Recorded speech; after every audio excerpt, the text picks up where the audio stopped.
Rebonjour. Hier soir, je surfais sur Internet. Je me déplaçais tel un marsouin de page web en page web. Puis je suis rentré en contact avec une certaine Laure du 91. Nous avons parlé toute la nuit, et au bout d'un certain temps, elle m'a envoyé une forme étrange représentant une tête de bonhomme jaunâtre avec un sourire. Mais quel est donc cet étrange hiéroglyphe? Est-ce un message codé? Serait-ce un signal envoyé par une civilisation extraterrestre? Suis-je l'élu, le héros destiné à sauver l'humanité? J'ai donc fouillé les tréfonds d'Internet jusqu'à arriver, après des efforts démesurés, à une page web grisâtre sur un site appelé Wikipédia, et j'ai trouvé l'explication. Ce signe étrange s'appelle une frimousse. Enfin, ça, c'est pour l'Académie française.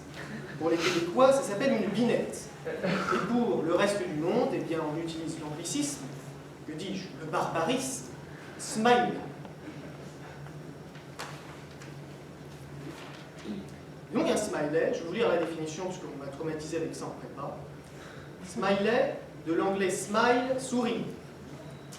Donc c'est un dessin extrêmement stylisé de visage coloré en jaune exprimant l'amitié. Sachez donc qu'un smiley se doit d'être jaune et souriant. Sinon ce n'est pas un smiley, ce n'est qu'un vulgaire émoticône. Alors le problème du smiley, c'est que tout le monde a le même. Il n'est pas du tout personnel, au contraire d'un sourire, puisque quand on sourit, c'est notre visage qu'on en voit. On ne voit pas, vous m'avez compris. Pour ça, j'ai une idée. J'ai une idée $1 million idea. Nous allons fonder une start-up et nous allons créer les smileys personnalisés. Moi, je vous le dis, dans 2 ans, on rachète Google. Un sourire nécessite l'activation de 17 muscles du visage. Un smiley représente quelques centaines, peut-être quelques milliers de pixels.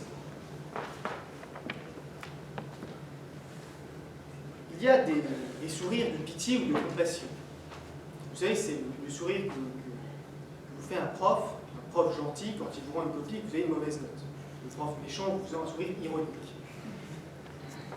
Y a-t-il des smileys de pitié ou de compassion? Non. Il existe des sourires d'amour.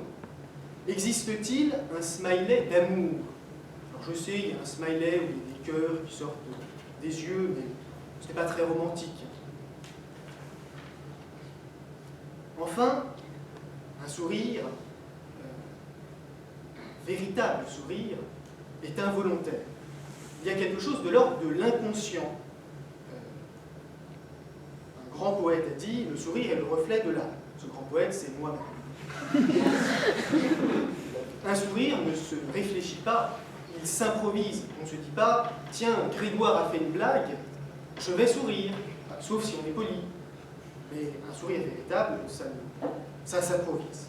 Alors qu'au contraire, un smiley, ce n'est pas intuitivement que nous appuyons sur la touche pour envoyer le smiley. On se dit, tiens, j'envoie un smiley. Il y a donc quelque chose de l'ordre de la manipulation, finalement. Une envie de se dire, voilà, l'autre a envie que j'ai trouvé sa blague drôle, de lui dire que je l'aime bien. De plus, un sourire est éphémère, alors qu'au contraire, on peut toujours retrouver un smiley dans le fil de la conversation. C'est pourquoi, pour moi, un smiley ne peut pas remplacer le sourire véritable.